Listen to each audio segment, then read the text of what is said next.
que estava sendo imolado, ele é a figura de Cristo, é o ato de Cristo que fez, quando Cristo participou ali da última ceia com os seus discípulos, naquela quinta-feira, já adentrando na madrugada, era como eles estavam dentro das suas casas, participando da última Santa Ceia no Egito, e iriam para a liberdade.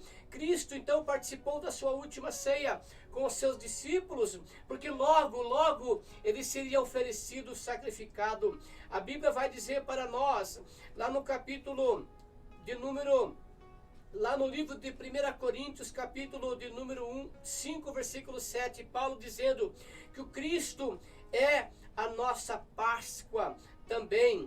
Lá em João, no capítulo 1, versículo 29, João Batista proclama em alta voz que ele é o Cordeiro de Deus que tirava o pecado do mundo. A figura daquele cordeiro imolado lá no Egito ainda, quando aquelas pessoas imolaram aquele cordeirinho inocente, perfeito, sem mancha, sem mácula, estava pré-figurada Jesus Cristo. O cordeiro tinha que ser sem defeito, diz o versículo 5. E Cristo, nosso Salvador, cumpriu essa exigência. 1 Pedro, capítulo 1, versículo 18 e 19, vai dizer que o nosso Cristo não tinha mancha, não tinha pecado. Ele cumpriu completamente essa exigência.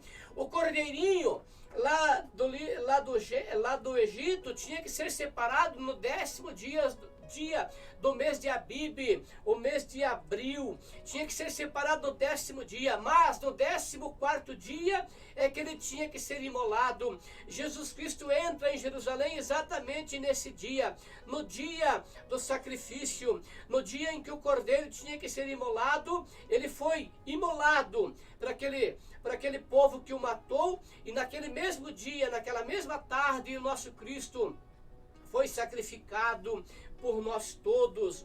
Veja, meus irmãos, aquele cordeirinho, ele foi imolado pelas famílias que estavam em casa. O nosso Cristo, ele foi imolado por toda a congregação de todos os tempos, onde houver um crente que o aceitou como Salvador.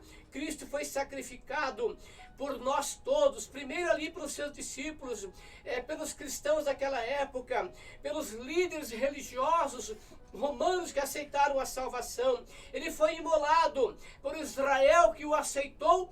Desde que houvesse um crente em Israel que o aceitou, ele foi imolado por ele. Cristo foi imolado por todo aquele que ainda o aceitará como seu único e suficiente Salvador. Um cordeiro sem mancha, um cordeiro sem defeito. A Bíblia vai dizer para nós na profecia que nem sequer um osso, nenhum dos seus ossos tinha que ser quebrado. E assim foi. Veja, lá em João capítulo 19, versículo 33 e 36, vai dizer para nós que nenhum dos seus ossos foi quebrado. O sangue do cordeiro na verga da porta, ele deu liberdade, deu libertação, livrou aquele povo da morte, e porque o anjo da morte passou sobre e não adentrou nasquelas casas. O sangue do nosso Cristo, ele é certeza de perdão de pecados, é certeza de proteção divina para todo aquele que crê. Aquele povo lá no passado foi livre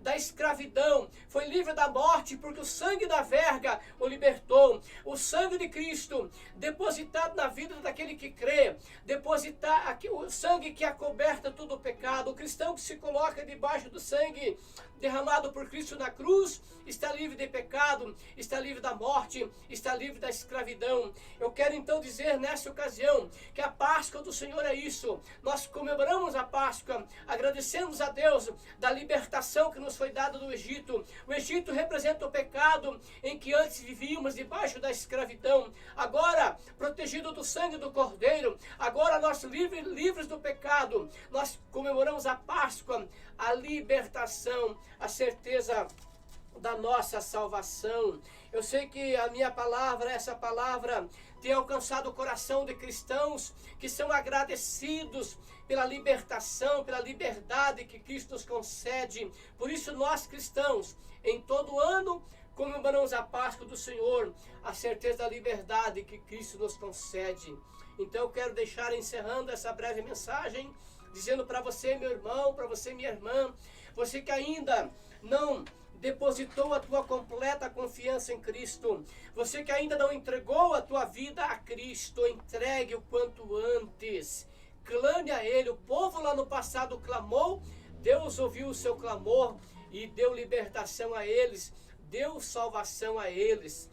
Clame a Cristo, Ele pode tirar você dessa situação de pecado em que você possa estar vivendo. Deus pode mudar o rumo da tua vida. Deus pode colocar você debaixo dos seus cuidados. Deus pode entrar com toda a providência em tua vida, em teu lar, mudando o quadro que hoje você está vivendo. Aceite Jesus como Salvador.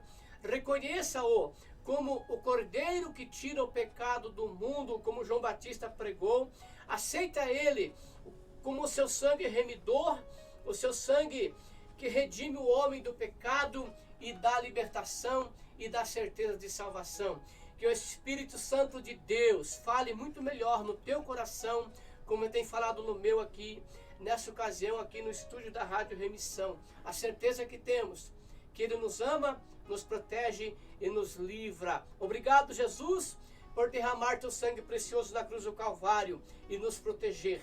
Em o nome de Jesus.